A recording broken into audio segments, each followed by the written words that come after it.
gosh, it's so nice today, but it's a little chilly. It's like 40 degrees. It was like 30 something today. We were supposed to get a frost. I don't think we got it, but definitely has a chill in the air, which means winter is definitely coming. So we're out here today. We're gonna pop some lids, see what's going on, talk a little bit about bees, have a little bit of a debate. Also talk about why we don't use any sugar water this time of year and why we actually think it's pointless. I know we're gonna get haters for that, but stay tuned to learn why.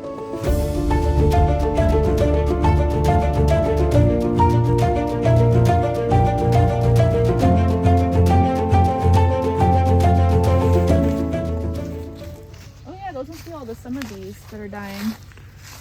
They have down there on the bottom board. I've been noticing that with some of the hives at the house too. I'm surprised they're out like kind of flying. We need to flip these upside down. What you want it to be smaller? No, I want the, you see the hole, how it's facing the bottom? Yeah. So a little trick I learned in year like 2 or 3, if you flip those upside down for the winter, so the hole's at the top, when the bees die and they fall to the bottom, they don't pile up in front of that, and the bees can actually get out. So what'll happen is the bees will die off just naturally through the year, or through the winter, and then they'll cake the bottom right here. So then they have to move the bees to get out. But you'll usually get a small layer, and then they'll still be able to get out the top. And then...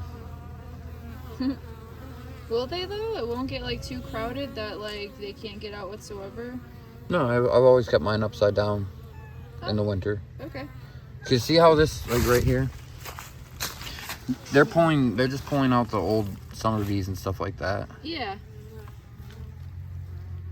I don't like that. Look at this.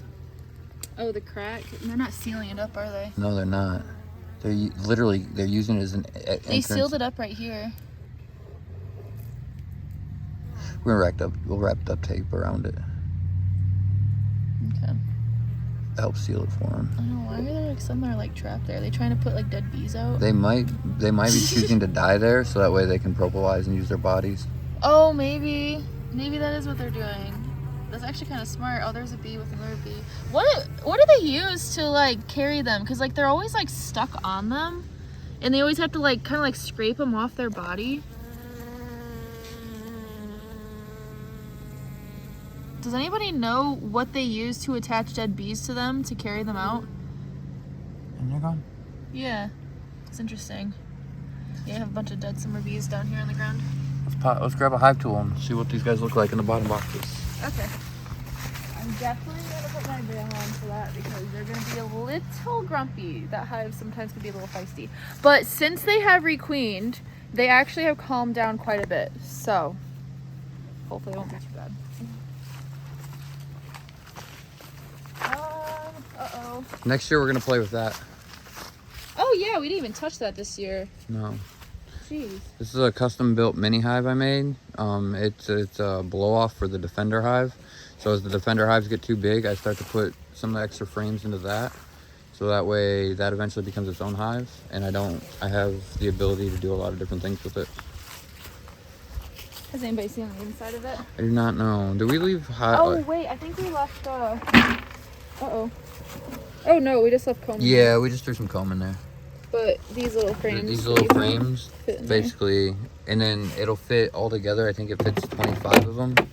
And then I have a spacer board, which is down there, and I can run 2 colonies in it. And the cool part is, with hive styles like this, you'll notice that you have exit holes here, and you have exit holes here. And then when you pull the queens out of it, you can just spin this thing around. Okay. And then it'll reorientate. Ah! Okay. That's cool. So yeah, you can actually just pick it up, turn it into a circle, and they'll reorientate, and then they'll do what they're supposed to do. Huh. Okay. Sorry about the tangent. No, people love the tangent. Alright. I was afraid we were going to go searching for this. Usually we do. Oh.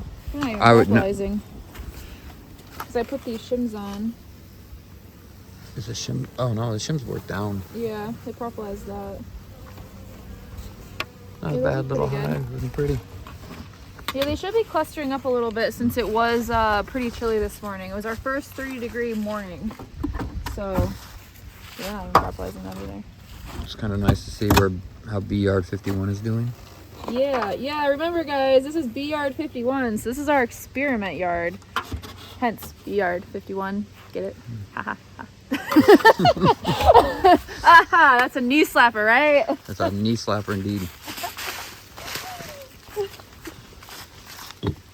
Did you already crack any of these? Some of them, yes. Okay. Oh, these lids make me so nervous. We have better made lids that will be coming out. Probably wouldn't hurt to put shims on.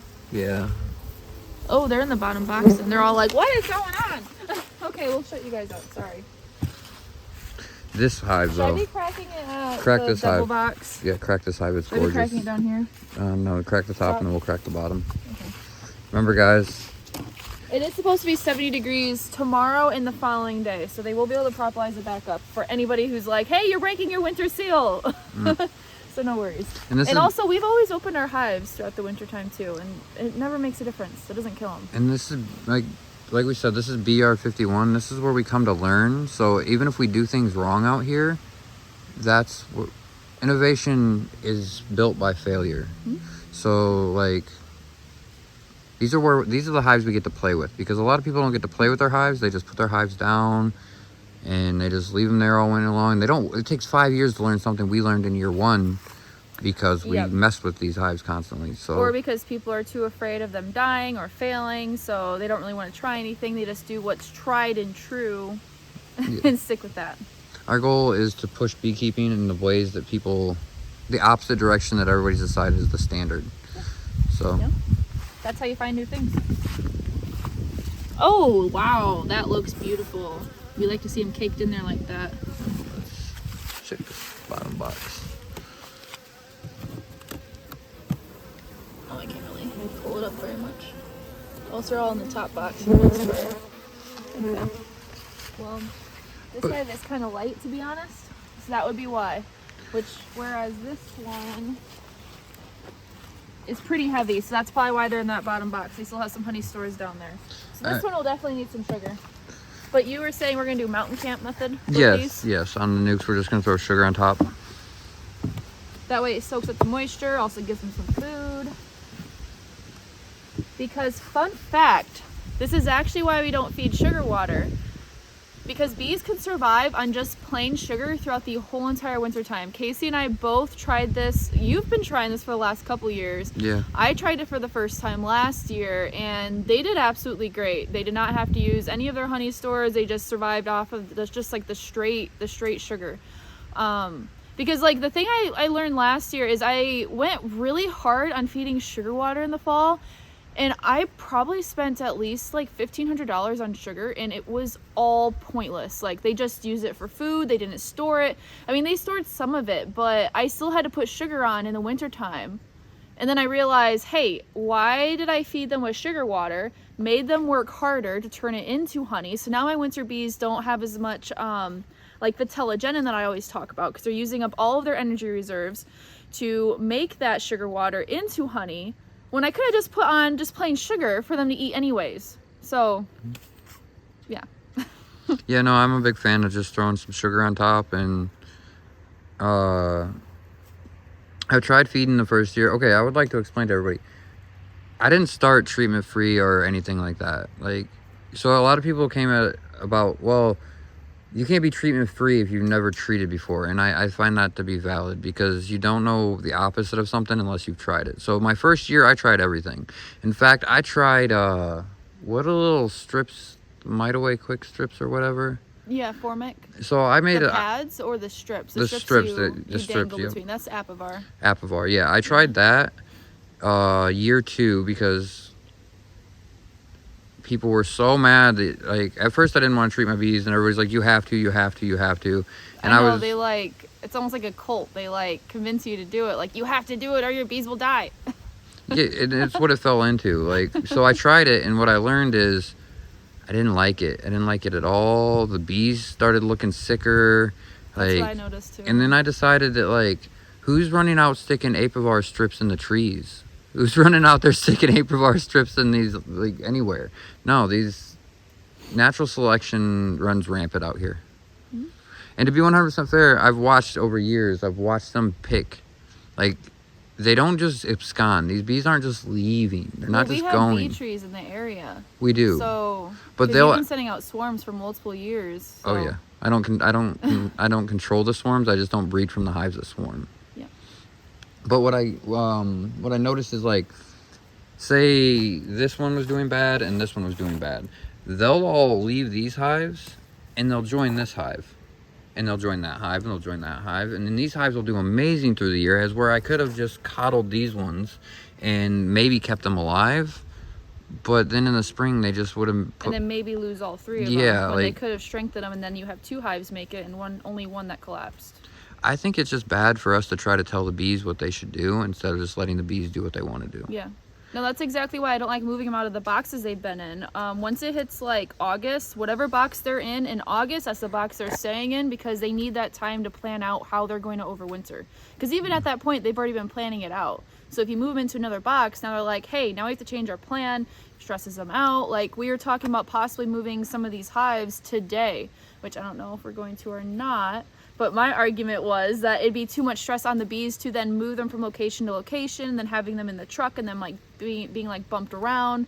And then if we're gonna have some warm days, they're gonna be like, oh, where are we? I don't know where anything is. And so it just, a lot of stress on bees that have to make it through the whole winter. So I struggle with this, I'm gonna call it being lonely in the winter.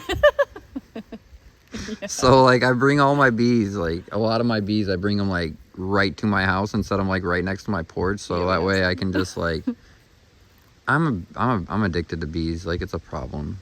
Like I said, we could lose money every year for the next 50 years and we would still keep bees, because it's not about the money. It's 100% about what we're learning. The knowledge, even the knowledge of failure, is more important to me and to Emily than it is to have 100 hives or 500 hives, or to have like 60 bad hives. Or I would literally rather us just, we're not doing anything standard. We're not beekeeping by the numbers here. No. Yeah, we learned that this year with me saying, oh, we need to have 100 hives. And then halfway through, I was like, well, after you'd been telling me the whole time, do we really need 100 hives? Come on, let's think about it. And I'm like, no, we need 100 hives. And then, yeah, midsummer, I'm like, well, okay, maybe we don't need 100 hives. Maybe that's just a little excessive. We can still get the same things accomplished with less. Well, we also, okay, so there is a huge difference in between your, what do I want to say, like, commercial beekeepers, intermediate beekeepers, and backyard beekeepers. And that's the thing, that these like backyard beekeepers watch videos of commercial beekeepers, and then they try to go and do that, but then they're never going to get to 100 hives. Then they don't have to treat them the same way. They're not even close. Yeah, the methods are completely different, because it's a method of trying to get bees ready for pollination and make money off the bees. And also, I don't really want to say it because I might get a lot of hate, but like some commercial beekeepers, it's not that big a deal if they lose hives, because they can just refresh it in the springtime.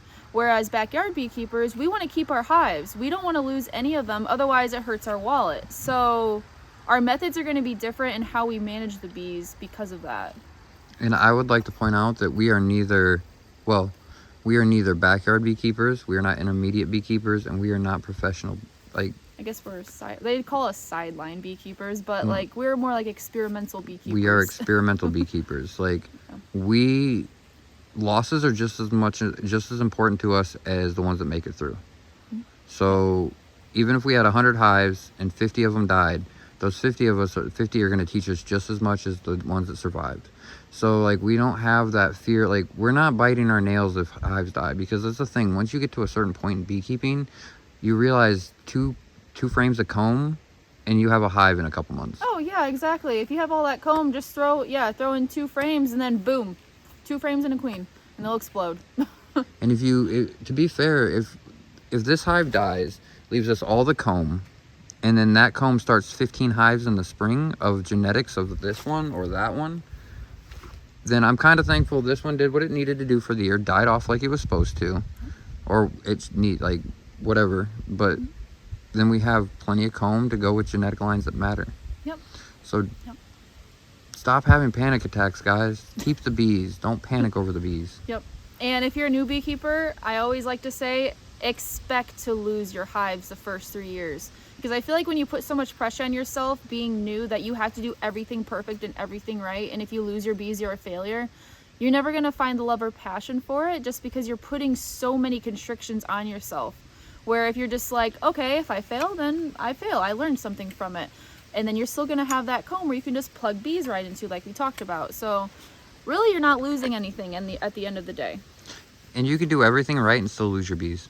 Yep. I'm working with a new beekeeper, because I don't know if you guys knew this. We tend to do a little bit of charity work with new beekeepers. We like to we'll go out there and we'll look at it. We'll see what's up. And he did everything right this year. He really did. They built up great. They were gorgeous. And then you just watched and then he starts telling me how they're southern bees and he got them from a package. And you can just watch them being work and then just die from whatever reason. This is the time of year they do it too. Because they'll be so big and then they just start to trickle down. You're like, what happened to them? And I had to explain to this guy 13 times. Yeah, I'm gonna go 13 times. That it wasn't his fault necessarily. Like, you can't blame yourself in year one. Lose some colonies. Yeah. Like, bees aren't that expensive. Yeah. I mean, and even then, if you, like I said, as long as you realize there's no point of failure, then everything's a success. Yeah. So don't have a failure mindset. Mm-hmm. And understand that even if you have 15 hives and one makes it through the winter, that's a success to me. Yep. If you have 15 hives, they all die in the winter, but you learned something new and you learned how to make sure that didn't happen the next year, that's a success to me. Yep. But we have to get out of this fear-mongering that's gone on in the beekeeping community too much. Oh my gosh. You understand so much. I've literally heard people talk to me about the loss of their bees like it was a religious experience. Like, these bees, losing their bees meant their whole world collapsed. But they had already spent $800 that year on mite treatments, on sugar, on this, on that, on this, or that, and then they still died, and now they don't want to do it again. Well, it's part of it, is they invested so much money and so much effort into it, and then for them to die, they're like, well, what the heck, I did all of this, why didn't it work? Because it's almost like the harder you work, then it should work out, right? But sometimes doing all of that is actually what kills your bees. What do they say? The road to hell is paved with good intentions. So don't put your bees on that road. Sometimes it's just better to I promise you guys just keep watching our videos. In a couple of years you'll see that we don't beekeep like anybody else, and that if we're doing it wrong, that just means we're over the target. Yep. So we can't innovate if we keep doing everything everybody tells us to do and we don't try something different, we can't innovate. No. We are literally just going to beekeep by the numbers. And that can be what you want to do. If you want to beekeep by the numbers, do that. But if you want to innovate with your bees, I think you'll have a lot more fun in the first few years, just understanding that it's you just learning and not, oh my God, my bees have to survive. Mm-hmm. Yep. But I personally think that we should crack this little hive over. I was going to say, we should probably, us and our tangents. So hope you guys are okay with that. Oh, this one's looking kind of weak. They might all be in the bottom box. Let me see. But like I said. Oh, this hive's really light. Nope, that's them. Okay, well, we'll see what happens with them. Collapsing. But like I said, there's no food in here. It's so light. Pull the frame up. Really? That's going to be cold though. Oh well. We don't know what we don't know until we don't know why we don't know it.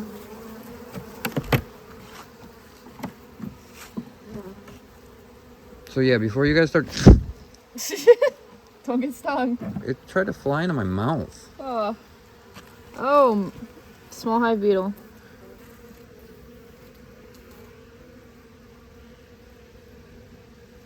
All right, well. This one's definitely dead. I've come to learn that small hive beetles will build up in the hive. Like, for example, that one won't have them, that one won't have them, this one won't have them. I don't even think... Oh, there's the queen. How is she?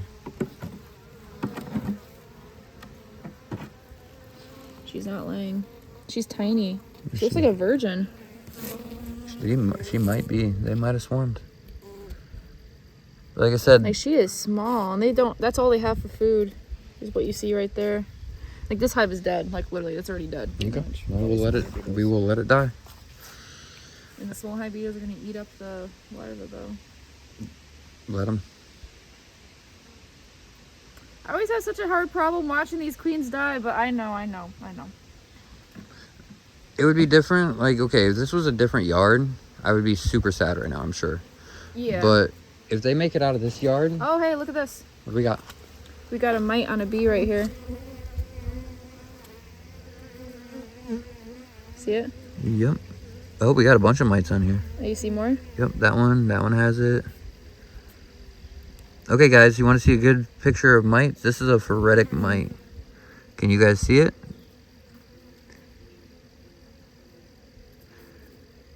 So we're going to assume that this was a small hive beetle mite issue. Yep. We will write that down in our journal. This hive will get collapsed. Say they want to hatch. Yeah, like that one's coming out, but then the other one has its tongue out. And you got some diseased brood right there. Okay, well. Which could have been from mites, because mites will pretty much kill the larva from sucking all their nutrients and whatnot out. Now, mind you, these queens, okay, most of these queens came from gifts. Like, well, these pallets. Well, these ones didn't, because that was the southern palette. And then this one, I think, it was either that one was the southern palette, this was the gifted one, or it was vice versa. This was the gifted one. This was the southern one, I do believe. Okay. Yeah. But you'll notice how our hives over there, those are all our genetic line. And they look beautiful. And they're not falling victim to this kind of stuff. This one's actually this is Bolana's daughter.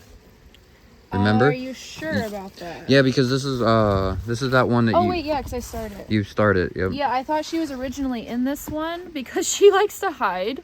So when I did all the splits back in July, I thought she was in here, so I moved her here, and then it turned out she was in a different hive. She's in the one in the corner right there next to the 11. She's in the very far corner over there. Wait, she is? Yeah. I thought she was over there on that corner, on that pallet, because that's where I ended up putting her. Okay, one of your queens is in that one right over there. We'll have to go through the notes. Yeah, we'll have to we have it in the notes. We're down to doing it on the fly. Yeah. We're doing more of a... Ooh. See? You look happy. Yeah. See, even our genetic line, like, because this one did come from splits that we made from yours. Yeah. It might not be Bolana in it, but it was part of... No, this one was, because it has the star on it. Yeah, this was part of... Like, she requeened from Bolana. They requeened from her. Oh, yeah. And then the bottom box, so... Okay, so you can start to see the difference. Like... Just because they have a little bit of weight. Just because the queens are pretty doesn't mean that they're gonna do what's best. Yeah, it's like we have designer beekeeping where people are like, oh, that queen looks beautiful, so she must be the best. But really, looks don't tell you everything, folks. I think you guys know that. Look at me. Oh my gosh, shush. No. You are handsome, love. Okay, we're gaslighting now. No, I'm not. I have a face for radio.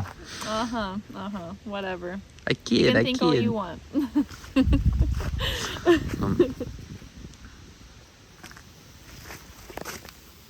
Those look pretty good. Yeah.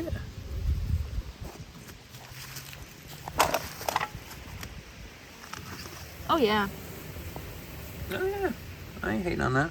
No, not at all. And before you ask why there's a frame feeder in there, it's because I put styrofoam in it every once in a while. I'll put styrofoam in the frame feeder and it'll help block the wind. Woo! Did you see that? I did. What you want to do about it? Here, go show them another hive real quick.